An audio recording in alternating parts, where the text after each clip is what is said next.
హుస్సేన్ సాగర్ లోనికి దూకి ఆత్మహత్యకు పాల్పడింది ఓ సాఫ్ట్వేర్ ఇంజనీర్ విజయలక్ష్మి. ఆమెని పోలీసులు గుర్తించారు.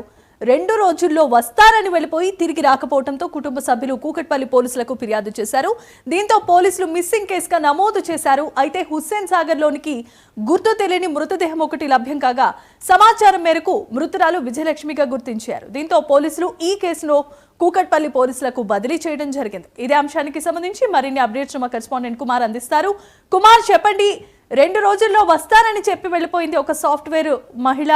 ఆమె ఉద్యోగినిగా ఉన్నారు. కానీ చూస్తే హుస్సేన్ సాగర్ లో మృతదేహం లభ్యం కావడంతో పోలీసులు అది విజయలక్ష్మిగా గుర్తించారు. దీనికి సంబంధించిన సమాచారం ఏంటి? Thank you Jemimah. ఇటు కూకట్పల్లికి చెందిన విజయలక్ష్మి అని ఆమె, ఈమెకు వచ్చేసి 26 సంవత్సరాలు అయితే ఉంటుంది.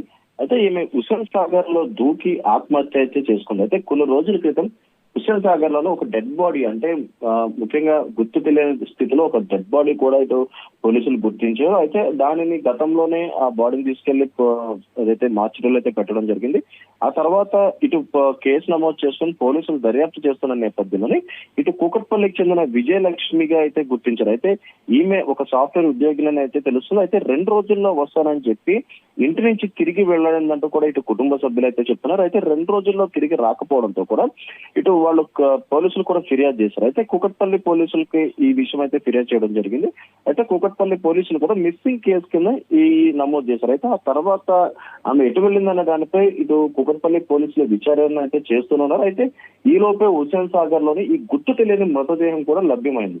అయితే సమాచారంతోని అంటే పోలీసులు వెంటనే ఆ మృతదేహాన్ని హుస్సేన్ సాగర్ నుంచి వెలికి తీయడం, అలాగే దానికి సంబంధించి అంటే కూకట్పల్లి పోలీస్ స్టేషన్ లో ఇప్పటికే మిస్సింగ్ కేసు నమోదైంది కాబట్టి ఆ మృతురాలకు సంబంధించి బంధువులను పిలిపించి ఆ గుర్తు తెలియని మృతదేహాన్ని గుర్తింపుకు అయితే పెట్టడం జరిగింది. ఆ తర్వాత ఆ మృతురాలకు సంబంధించి ఆ బంధువులు ఆ బాడీని చూసిన తర్వాత అది విజయలక్ష్మిగానే వాళ్ళైతే గుర్తించారు. అయితే కూకట్పల్లి పోలీసులు ప్రస్తుతం ఈ కేసు అంటే లేక్ పోలీసులు కూడా ఈ కేసు కూకట్పల్లి పోలీసులకు అయితే బదిలీ చేశారు. అయితే గతంలో డెడ్ బాడీ దొరికినప్పుడు లేక్ పోలీసులు కూడా దీనిపై కేసు నమోదు చేశారు. మిస్సింగ్ అంటే గుర్తు తెలియని మృతదేహం దొరికింది కాబట్టి దానిపై అయితే అప్పుడు కేసు నమోదు చేశారు. అయితే కూకట్పల్లికి చెందిన విజయలక్ష్మిగానే ఇటు బంధువులు కూడా గుర్తించిన నేపథ్యంలో ఈ కేసును కూకట్పల్లి పోలీసులకు అయితే బదిలీ చేశారు. అయితే పోలీసులు అంటే కూకట్పల్లి పోలీసులు ప్రస్తుతం ఈమె ఎందుకు ఆత్మహత్య చేసుకున్న దానిపై దర్యాప్తు కొనసాగిస్తున్నారు.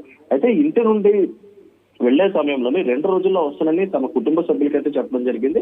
అయితే అసలు ఎందుకు ఆమె ఆత్మహత్యకు పాల్పడింది అనే దానిపై కూకట్పల్లి పోలీసులు విచారణ చేపడుతున్నారు. అయితే 2 రోజుల ముందు అంటే ఆమె వెళ్లే ముందు ఆ ఇంటి నుండి దగ్గర నుంచి ప్రతి సీసీటీవీ ఫుటేజ్ కూడా ప్రస్తుతం పోలీసులు వెరిఫై చేస్తున్నారు. ఈమె ఎందుకు వెళ్ళింది, అసలు ఎందుకు ఆత్మహత్య చేసుకోవాల్సి వచ్చింది, అసలు దేనికి ఇంత బలవన్మరణానికి ఆమె పాల్పడింది అనే దానిపై ప్రస్తుతం పోలీసులు కూడా విచారణ అయితే కొనసాగిస్తున్నారు. అయితే కుటుంబ సభ్యులను కూడా ఇప్పటికే పోలీసులు కొంత సమాచారం అడిగి కూడా తెలుసుకున్నారు. అసలు ఆమె సాఫ్ట్వేర్ ఉద్యోగిగా పనిచేస్తున్నారు కాబట్టి అసలు దేనికి ఇంత ఆత్మహత్య చేసుకోవాల్సిన అవసరం దేనికి ఉన్నదనే దానిపై కూకట్పల్లి పోలీసులు కూడా ప్రస్తుతం విచారణ అయితే చేస్తున్నారు. అయితే ఇటు లేక్ పోలీసులు కూడా కొన్ని రోజుల ముందు ఈ బాడీ లభ్యమైనప్పుడు కూడా గుర్తు తెలియని శవం కింద అయితే ఆ పోలీసులు కూడా పెట్టడం జరిగింది. అయితే బంధువులు కూడా అది విజయలక్ష్మిగా గుర్తించినప్పటికీ కూడా వెంటనే లేక్ పోలీసులు ఈ కేసులు కూకట్పల్లి పోలీసులకి అయితే బదిలీ చేశారు. ప్రస్తుతం దీనిపై కేసు నమోదు చేసుకున్న పోలీసులు కూడా పూర్తి దర్యాప్తు అయితే కొనసాగిస్తున్నారని చెప్పొచ్చు. Right, thanks for the updates Kumar.